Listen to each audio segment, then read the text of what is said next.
Hello there, good afternoon. It's Tuesday, just after 2 p.m. This is Dale Gujral, the Party Wall guy. Get the background right, sorry. Dale Gujral, the Party Wall guy, and thank you for attending Question Time with Dale, the Party Wall guy. Got a very interesting question this afternoon. So, just quick housekeeping. This is a Zoom webinar, not a Zoom call. So that's done to protect your privacy, making sure the screen view is okay. No fire alarms. If the fire alarm goes off, it's the real thing. My exit's over there. Not sure where yours is, but please make sure you know where yours is. Again, this is a webinar. If you're watching it on your phone, you'll have your functions there. Just going to turn on the annotate.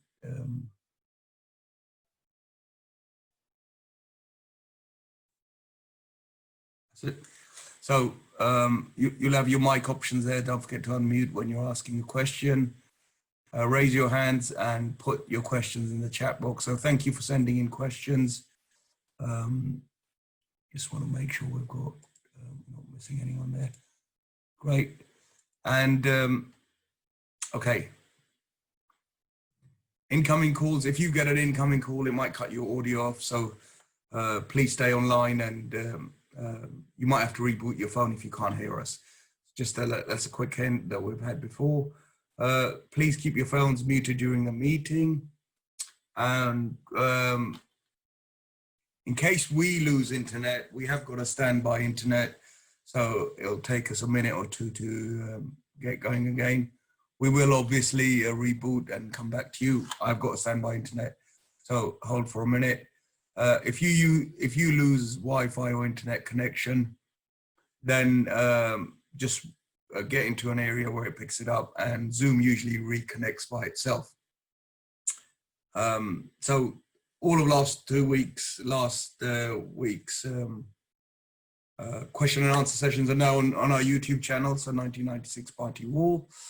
I have got a book. We're currently updating it. Here it is. Don't buy it yet.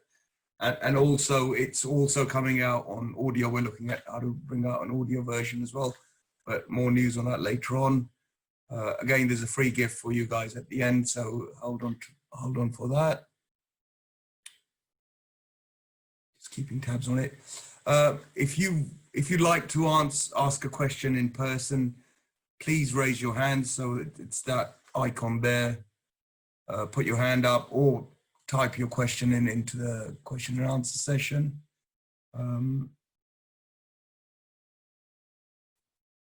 Oh, hello there from Mr. Chugger, the investor property chap.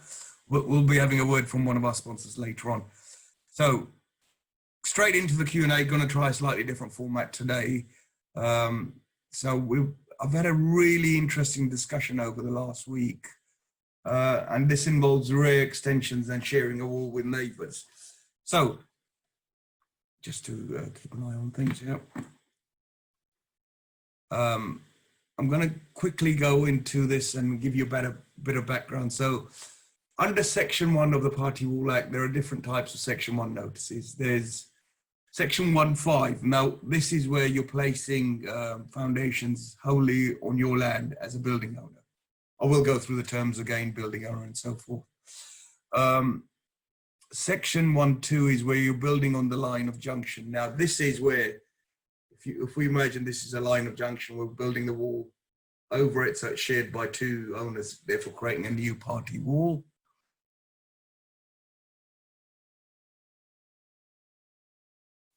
Let's get back into this.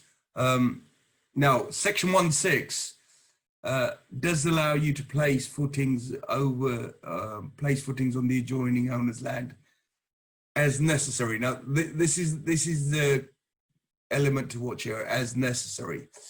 So not only myself, I've spoken to a number of party wall surveyors, and some of these guys have been in the business almost forever and a day, actually. Because of eccentric footings, there's no time where it'll be necessary to place footings on the adjoining owner's land unless they agree to it. It'll become a trespass. So please don't put footings on your adjoining owner's land. And I know builders love doing it because they think projecting footings, a normal way of building walls, or the previous way, is the only way to do it. Just going to run through a line of junction now. There's a difference between a line of junction and a boundary. And this again came across when we did a seminar on boundaries. So this is the boundary, and the boundary stretches from the ground all the way to the top of the sky, to the bottom of the earth, to the center of the earth. There have been some laws adjusted to allow for actually air travel and balloons going overhead, and you do have certain London Underground acts and railway acts, but generally speaking, the airspace to the top of the sky, to the center of the earth, is owned by the property owner. Goes back to the Property Law Act 1925. Now, line of junction as defined by the Party Wal Act is, just making sure I'm sorry, I thought I was muted there. So the line of junction is this little point here where the lands meet, and this is, if you like, a very small, almost infinitesimally small point in the meeting of the lands that's defined as a line of junction. So as section 1.5 says, build wholly on the adjoining owner's land. Now, to achieve that, you need to do this sort of arrangement whereby you're doing an eccentric foundation. Now, this is where difference between eccentric and a normal foundation is the eccentric foundation goes to the right, to the edge of where you're building the wall. Now, the engineering guys will explain this better, but to prevent this foundation getting lopsided and rotating, these foundations are usually bigger towards the building owner's side. So in this case, bigger here and deeper here, so that they form what's known as an eccentric foundation, so that the building owner can build right on the assumed boundary, on the line of junction there. Therefore, this comes under notifiable works. And the other thing to note here is there's no overhang in terms of drip from the coping stone or fascia overhanging. So it's almost to the millimeter. Please ensure there's no overhang. Any overhang would become a trespass. So it's not a good idea. And I've been on occasions where this is escalated and gone on and become a boundary dispute. So section 1.2 is building astride the boundary. Now, what do we mean by that? This is where, when you decide to build an extension and your neighbor says, well, actually, we were thinking of doing the same thing, and why don't we share the wall between us, just to save money? But even more interesting and valuable is a space saving both owners get. So if we assume the average wall is 300 mil with a cavity, you'll end up saving about 150 mil. And if it's a 3-meter extension, why not? But even more important than the space saving is the cost saving. So you get a cost saving, and also beyond that, you build a better building, because there's no space, there's no little ugly gaps for stuff to fall in, cause damp issues, cause maintenance problems. So it's much better to do it that way around, if the owners can agree. Now, this occurs, so obviously, usually in this scenario, one owner is going to build the extension and the other one might do it a year later or sometime in the future, or they're just planning or thinking about it. So one owner will go first, build their extension. The second owner then builds their extension, uses this wall, and it's not really fair on the first owner to pay for that wall and the second owner to use it free. And also the other thing is, it would lead to someone saying, well, you build it first and I'll go second because I've got a free wall. So it doesn't quite work like that. Because there's a section in the Party Wal Act, which is known as Section 1111, and the correct term for it is make use of costs. But in the industry, it's always referred to as enclosure costs. It's not enclosure costs because theoretically you can make use of a wall without enclosing upon it, and that's where the difference of make use of costs are and enclosure costs. That's why there's a difference in terminology, and the guys that are referring to enclosure costs are referring to it from the old Party Wal Act 1939. And if you'd like to know where the relationship between the Party Wal Act the Party Wal Act 1996 and the London Building Act 1939, watch one of my previous videos, it's on there. It's about the history of the Act. So let's have a look at Section 1111. So it's often referred to as enclosure costs, and like I said, it shouldn't be, but it's make use of costs. So it's recovery by the first owner, and now it's the second owner only needs to pay when they make use of it in doing the building. Now, this is quite important to understand because it could be a year or two later, and it could be the case that when you build your extension, your neighbor says, it's a good idea, build it like this, and when we build it in future, we'll make use of it and pay you. And you've actually lost nothing by doing that.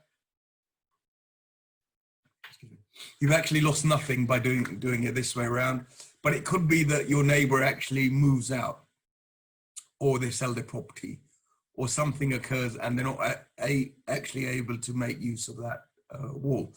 Now, this right to make use of that wall, because it's now a party wall, i.e.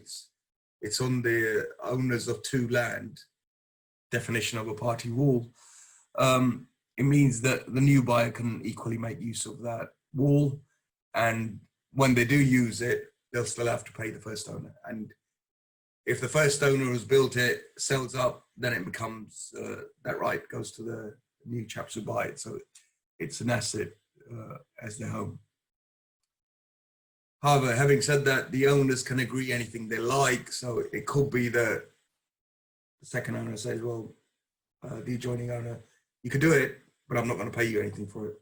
That's fine as long as they agree. Or they can agree a difference in the cost. So the building owner might say, it's probably worth me paying a little bit more. And this is in particular where you've got diagonal sloping gardens. Now, got stuck in a horrendous case. I'll do another session on that one. But the owners, I wasn't there to actually guide the owners, and maybe I should have got more involved earlier. They actually ended up paying more money than the wall would have calculated to be costing. So, but they are allowed to do that, and once agreed, it becomes a binding contract. So it's always good to get party walls, so there's advice. But anyway, so they can agree whatever they like, so they can agree not to be paid for it, be paid for it. They could even agree on the adjustment of the positioning. And Section 1111 is the default position. It's the fallback position, if you like. If the owner's saying, well, okay, we agree in principle, but we don't know how this actually works, and when we get a call and we're asked to tell them how it works, we have to go by the Section 1111 clause. So let's do a little bit of background. Section 6.1 is where you're doing excavations. So a two-part test. You're proposing to excavate a foundation, and that's within 3 meters, and it's any part. So please note that. And the second test, and both tests have to be met. It's a low horizontal level, and just to reiterate, it's any part of that extension. So what does that look like? Here's our two houses. This is the proposed building owner, and I've added a little extra detail to this wall of the neighboring owners. Remember, they will usually have projecting foundations. So we're assuming projecting foundations, measuring from that point to the point of excavation if it's within 3 meters, so that's test one, and it's to a lower horizontal level of where you're going to excavate. So let's assume it's there. To a lower depth horizontally. You're not going to go under, but it's a horizontal measure. You've actually met the test, so 6.1's notifiable. So what do we need to give for that? We need to give the plans, the sections showing the site, the depth of the excavation.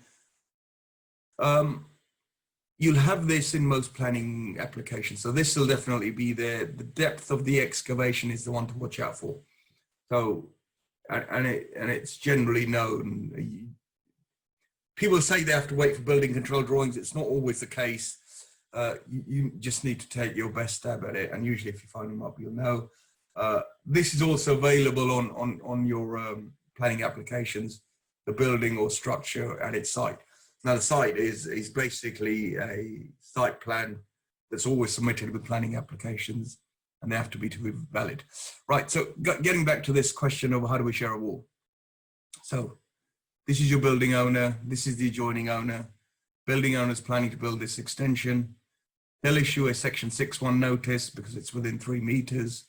They'll probably also issue a section 1 line of junction notice. Now, please note they're building right on the line of junction. They're not going over, and that's the defined line of junction. And don't forget, this will give the building owner rights to go over and finish their wall. This is super helpful when it's 2-story building. So then the neighbor builds their extension again. The adjoining owner now becomes a building owner because they're excavating to build their own wall within 3 meters of their existing house, not of this extension wall, but the existing house. They're within 3 meters of the adjoining owner's place, so they issue a section 6.1 notice, build their extension.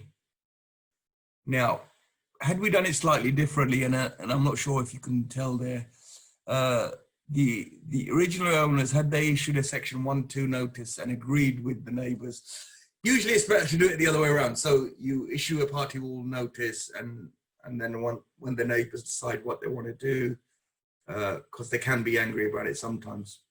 Don't ask me why extensions are being built wherever, everywhere. Literally, I've just got off the phone to someone who said whose neighbor's actually got an extension but doesn't want them to build their extension. Anyway, so you'd issue a normal notice, but then ask your neighbor, are they planning to build an extension? And if so, do they want to share the wall? So in this scenario, the building owner's done that. The two owners have agreed. This is a section 1.2 notice where they've agreed.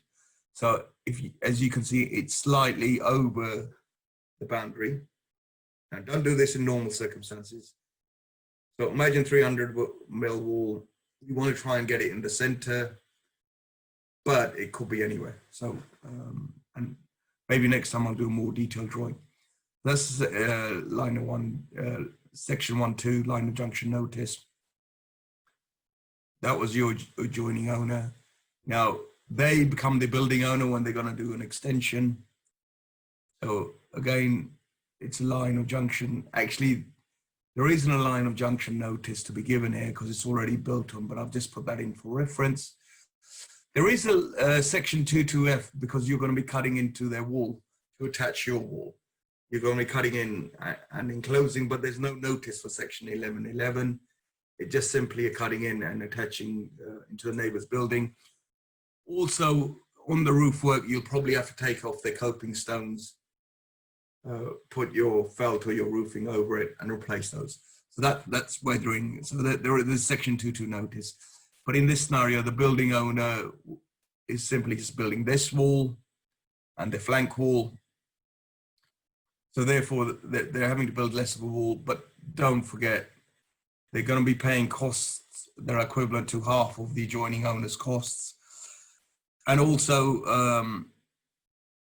the owners could have changed. Now, this is a really interesting scenario, and it gets even more interesting whereby had this building owner had a bigger extension compared to these guys. So when they get a bigger extension, they can't project onto their land unless agreed. So if we imagine this wall was bigger and they wanted to keep this wall straight and flat as previously in line with the previous one, they'd end up going on their land. So unless they agree, don't do that. You're going to get yourself into a lot of trouble, a lot of lawyers and so forth. And it becomes a boundary dispute. So that's just a word of warning. The other thing that could happen is this extension is smaller than your neighbors for whatever reason. So this could be a 6 meter extension. These guys only get 3.5 meter extension. So they could end up building this wall here, which means they've lost a little bit of land. And then the enclosure costs are only paid for this section. So that's just a quick run through of how you use neighbor's wall. We had a really interesting call last week, so I thought I'd run through it. Now, I'm just going to go through some of the basics that I usually go through. So I've changed the order around. So why take the party wall process? Like I said, first of all, it protects the building owner from false and malicious claims. So it's there to help you, not hinder you. Your work may end up being stopped midstream. I've actually had a couple of calls on this issue this week where they're having to stop works until this is sorted out. So this is really bad news if you have to do this. It is the building owner's responsibility. It's not the architects, it's not the builders, it's not the project managers. It's 100% the building owner's responsibility. It's a strict law, almost like health and safety and so forth. So, and you can't really escape from it. If you get to legal action, there's extra costs. And this is one of those things that are avoidable. So please avoid it, deal with it. If you'd like advice, happy to talk to you or come and see your video. That's absolutely free. And once again, it is the law. And as with any law, ignorance of the law is no defense. So don't get involved in that one.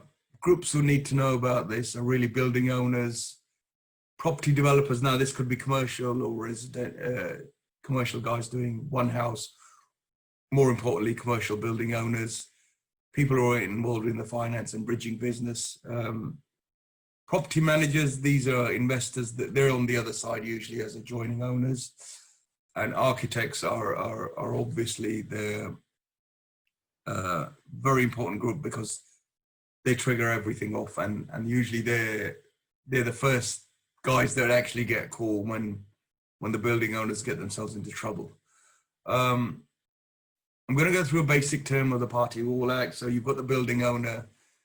You only have one building owner, which is the freehold owner, which is the owner. Actually, it doesn't need to be the freehold. It's the owners that are doing the works or going to carry the works out. You've got the freehold owners on the other side, which are, you can have multiple freehold owners. So if you're doing an extension, you could have one on one side, one on the other side. And usually there's only one freehold owner per building. You could have leasehold owners. Now, these are leasehold owners of more than 1 year. And for a building, it's possible to have a freeholder and a leaseholder. You can also have a group of people known as rights of receiving profit. Now, this could be people who receive profits from the land. So it could be a trust or people who've entered into some sort of a profit sharing contract, so rent to rent or a purchase lease option, something like that. So they have an interest in the land. And then there's if you're contracted to buy land. Now, this I might do week after next. Next week I'm thinking about doing air rights. So that's an important subject. I'd like to go over that. If you're contract based, so basically if you've exchanged on a house or if your neighbour's selling and you've issued them a notice, it's a new owners you need to start dealing with. That's a really great question as well, actually. A short hold tenant. So short hold tenants, no, they're not notifiable. Council tenants are notifiable, although the council itself is as a freehold owner, and mortgage companies aren't notifiable. The Party Wal process starts with the building owners issuing notice. That's your stage one, right? This is not a Party Wal agreement. and I know I keep repeating this, please get the terminology right. Not a party wall agreement. It's simply a notice. Yep. Stage 2 is decided by the adjoining owners. They can either have a schedule of condition, which is largely a photographic survey, very similar to when you rent cars. You're on a holiday or you're having to rent a car, even vans actually. When you're renting a vehicle, they'll take photographs of the vehicle before you take it out. So just in case it comes back with scratches or dents, there's no arguments over it was before or after. And this, once again, protects you as a building owner from false and malicious claims. Award is actually what can be termed as a party wall agreement. This is a legal document setting out the rights and responsibilities of both parties. So it's a right for the building owner to build, and it's right for the adjoining owner as a dispute resolution procedure. So what happens if there's damage? And this is set out in the award. So let's have a look at it, the act from a building owner's perspective. I'm not going to go through this for today. I've gone through it on previous videos and maybe I'll do it in future. So these are the common projects that occur. Here's the section numbers that are usually notifiable. These are the notice periods, and please notice there's 2 month notice period for loss. And this is the one that escapes each time is the removal of chimney breasts. And the only one that's automatic consent is section 1 notice, which is here. All the rest, if you get no reply, section 1 can occur here as well. If you get no reply, it's automatic consent and you need to do a 10-4 process. So usually I run through a scenario with architects. Done it previously, I'll do it probably in a future video. Not going to do it today. I just want to keep to the time scale. So thank you very much for attending. I'm just going to whiz through the slides here. We'll discuss this in a future video. Again, what I'd like to do, there is a gift for you. Now, the government's written a really nice booklet. It's on the community's website. There's a little cover. They've changed it from the red to white. This is a member of the organization I belong to, Faculty of Party Wal Surveyors. So it's all of the guys who specialize in party wall usually belong to this organization. And that's just the blow up of this bit on the back. Great booklet. However, it does doesn't do a couple of things too well, and one of those is process for doing the notices. So we've designed this booklet whereby we go through a process for doing notices, and we've got a tick sheet. Literally, you go through this tick sheet, you tick over this, and it's stage by stage. Also included in this little booklet is a little summary and set of the notices for basic building works. So you can get that on my LinkedIn, just connect with me there. We're trying to work out how we can upload it on YouTube. Quite haven't done that yet, so that's coming in the future. So I believe we've got Mr. Ranjit Singh on the line on the webinar. I'm going to try and bring him across so he can share his little message. If you've got further questions, I'd love to answer them or maybe look at them next time. So if you've got any questions, please send them through. Let me have a look. Just check. Just going to check on this question and answer section. Okay, so a couple of complimentary comments. Thank you very much there. No new questions at the moment. So, but please keep them coming in. Email them, put them on LinkedIn, even better. Keep them coming in. And I'm going to try and get Mr. Ranjit Singh on the line here so we can hear some words of wisdom. Let me see if I can promote to a panelist. Right, let's do that. No, wrong one.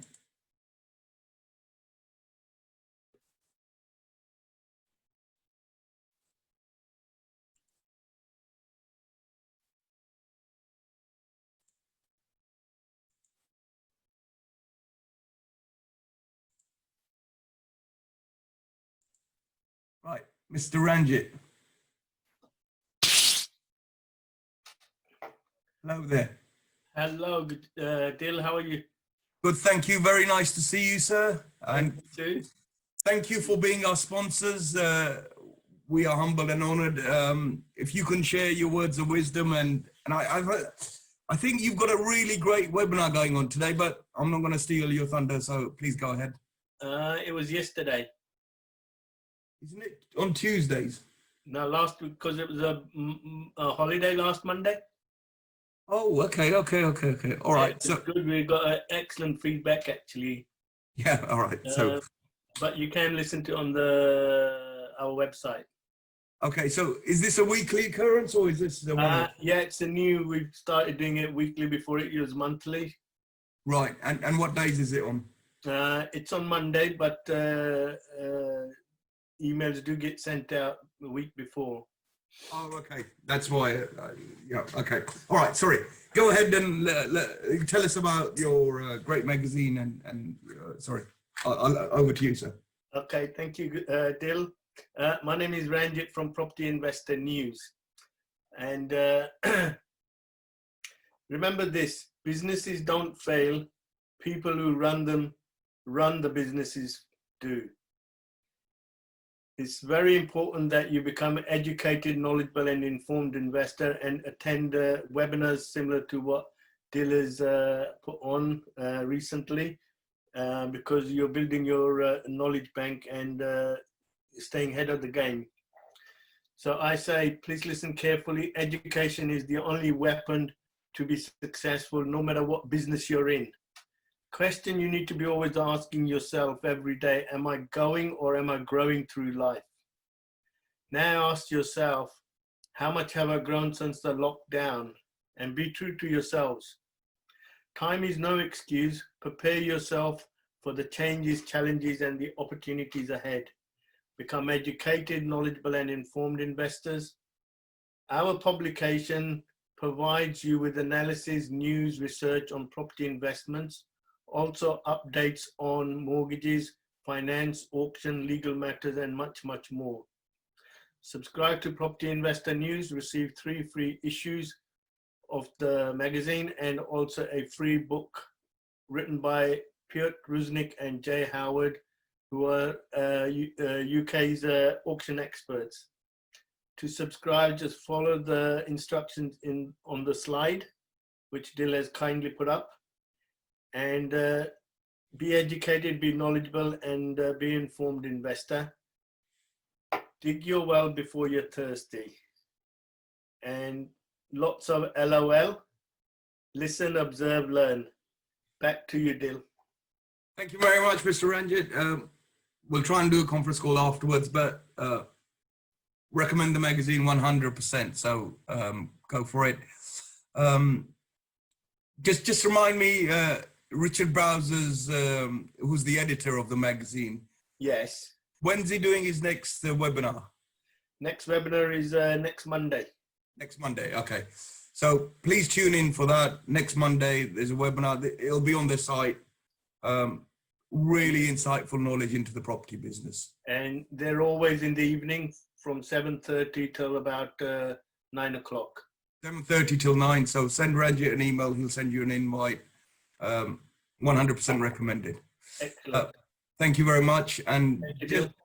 Great. Thank you for coming, sir, and thank you for being our sponsors. The other sponsors, Wren Kitchens, couldn't be here. Sorry, did I miss something? I said thank you for having us. My privilege, sir. The other chaps, Wren couldn't quite make it today, so this is Sanjay's contact number. Contact Wren Kitchens and mention us, and they'll give you a better service. Pay attention, and if they don't, come back to me, and I'll have a word with them. So, thank you for attending our webinar. Keep your questions coming in, and thank you for your time, and enjoy the day out there.